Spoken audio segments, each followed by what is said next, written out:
Welcome, Restoration, to day number 2 of our little mini-series here in Judgments. Not in Judges, in Judgments, that we're talking about since the sermon we had this last Sunday with Judah and Tamar, and how we judge the people around us, how we judge other Christians around us. And this topic today is probably, this distinction that we're going to be in today, is probably the one hang-up that we get more than anything else. And it's this idea of condemnation versus judging. Now, condemnation is something that we probably we use it in place of judging, right? In our minds, at least, because when you think about judging, you think about maybe a judge on the judge's seat and casting out the sentencing of what the criminal needs to pay for, if they're guilty, not guilty. Now, I know that's done by the jury, but the judge gets to say, I don't know, the judge does something, I'm sure, right? But hands down the condemnation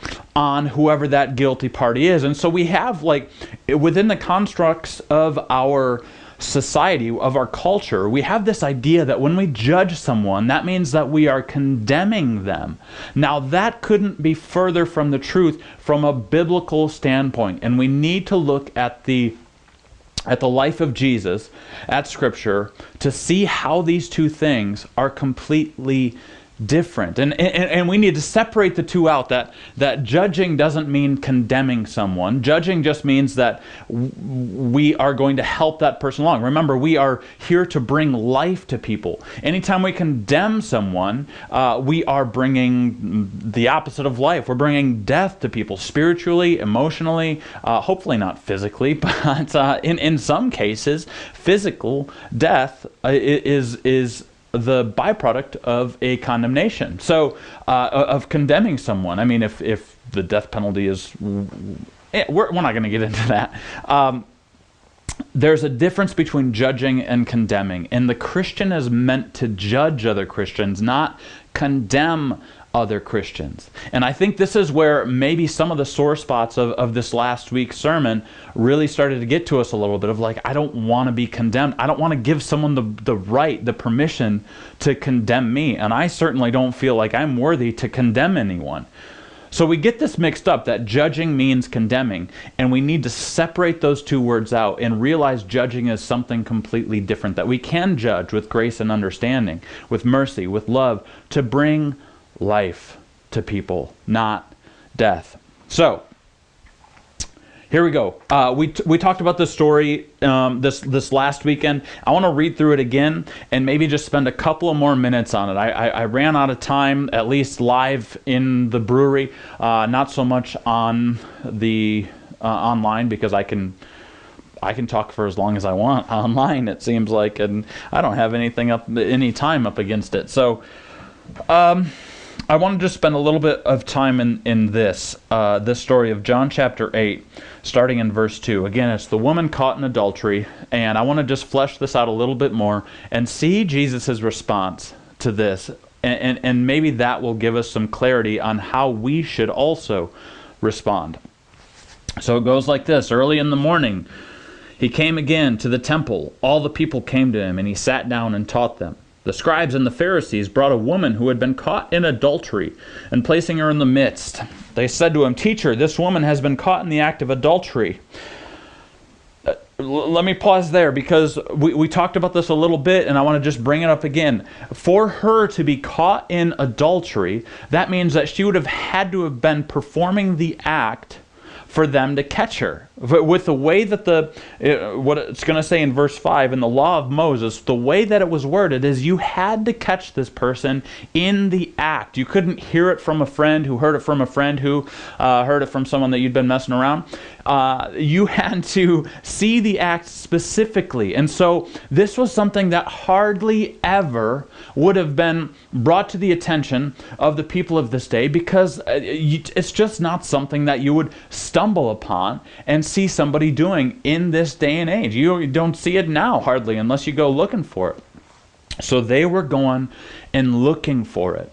And in the hypothesis is it could have been that one of these accusers was one of the ones having an affair as a setup, whatever it was, but the guy isn't present here. It's only the woman that they bring forward. They don't bring the guy forward, they just bring the woman forward, which means maybe, guys got away with a lot more back then, and maybe he was in the mob with them. This could have been all a setup for them to try to trick Jesus. Well, let's keep going. Now in the law, Moses commanded us to stone such a woman. So what do you say? They said this to test him, that they might have some charge to bring against him. Jesus bent down and wrote with his finger on the ground. They brought this to him to test him. They wanted to trick Jesus. They wanted to catch him either doing one of two things. Either he condemns the woman to death and therefore is no longer compassionate, and the Romans had taken away the religious leader's ability to condemn anyone to death. They weren't allowed to do it. And so he would have broken Roman law and he would have been in trouble with the Romans had he okayed this to happen. And he wouldn't have been the compassionate person that people were making him out to be, which is what the Pharisees and the scribes were really having a tough time with, was Jesus was doing everything opposite of what they thought he should be doing. He was a very compassionate person. They were down to the letter of the law. They were condemning people. They were good at condemning people with their judgments. It's a two-step process. You judge that they're doing something wrong, and then the condemnation comes after that. Okay? What we do with our judgments matter. We can judge someone, but then what do we do after that? Are we condemning them? Are we ostracizing them? Or are we helping build them up?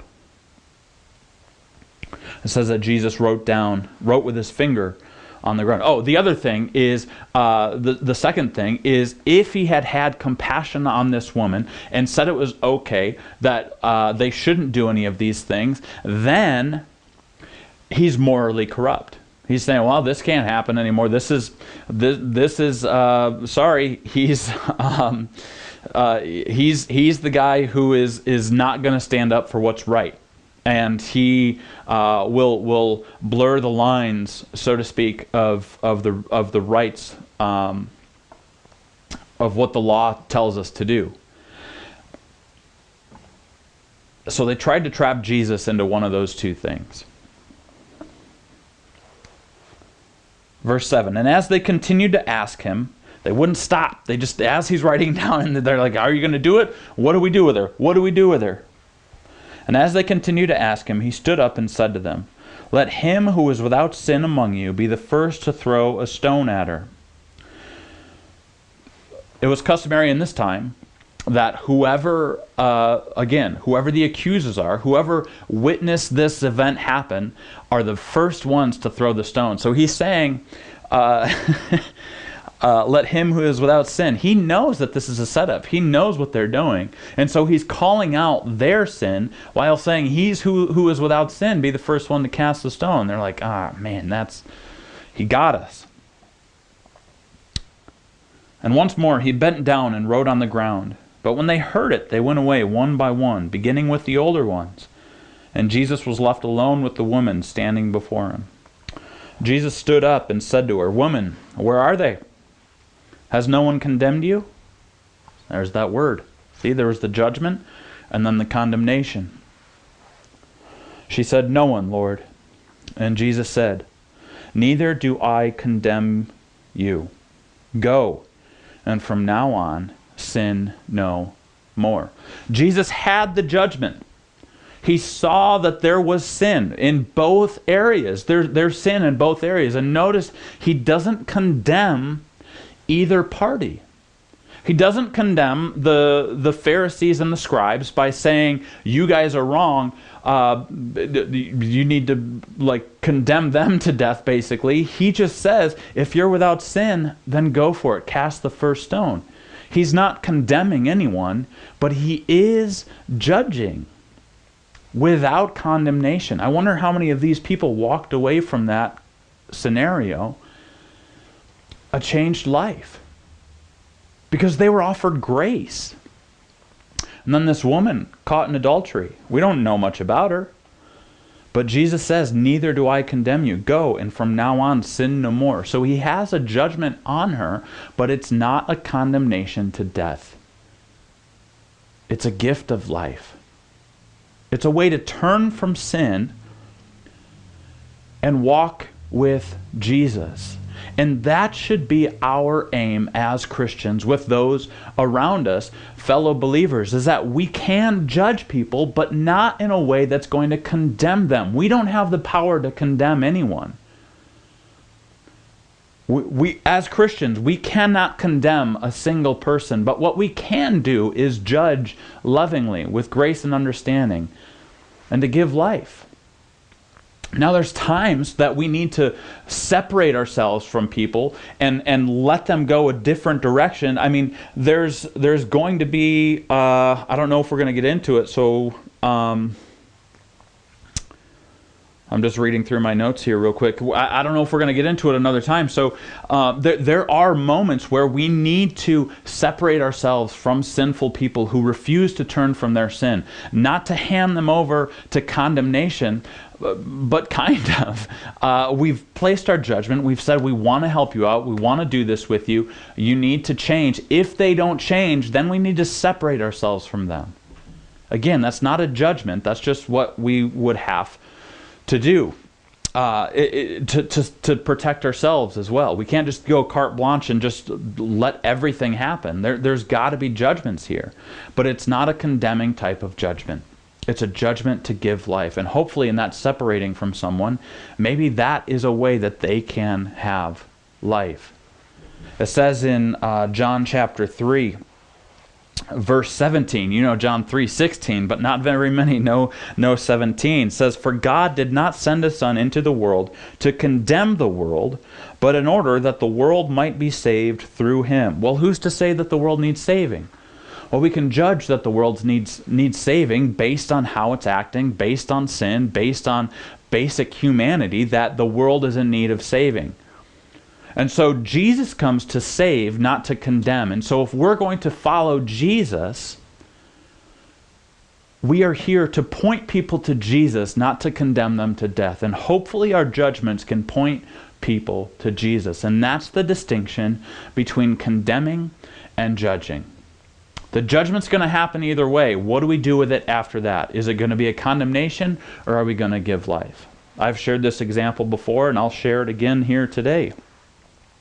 When I was in high school, I think I was a sophomore in high school, we would take picketing signs for anti-abortion signs, these anti-abortion signs, and we would walk down the street. We would hold up signs in Grand Rapids that said abortion kills children, abortion is sin, like all that kind of stuff, like end abortion, whatever it was. And we would hold these signs up, and it felt more like a condemnation. The judgment that was there, but we were condemning people who were going through with these abortions. Instead of having a conversation with them, instead of sitting across the table, sharing a meal and being like, what is it like to be you? To have understanding with people. Why did you decide to do what you did? How did you do what you did? And what was the reason for you doing what you did? Instead of doing that, we just hold up a sign because it's easier. It's easier to condemn than to give life. And I would say that as Christians, if our judging leads us to condemning, we shouldn't do it. We shouldn't do it because we're not being Christ-like in those moments. But if we can judge to bring life with grace and understanding, not in a condemnation sort of way, but in a way that gives life, then by all means it helps the body grow. It helps the believer grow. It helps us walk in the Spirit, by the Spirit, which we're going to talk about more in the next couple of days. It helps us to become closer to Christ if we spend some time not condemning, but giving life through our judgments. I think that's a pretty big distinction. Jesus didn't come to condemn the world, but to save it. And if we're following Jesus, we don't come into the world to condemn it, but to point people to the one who can save the world, which is Jesus. Are your judgments bringing people to Jesus or condemning them to death? That's the question for today. We'll see you guys tomorrow.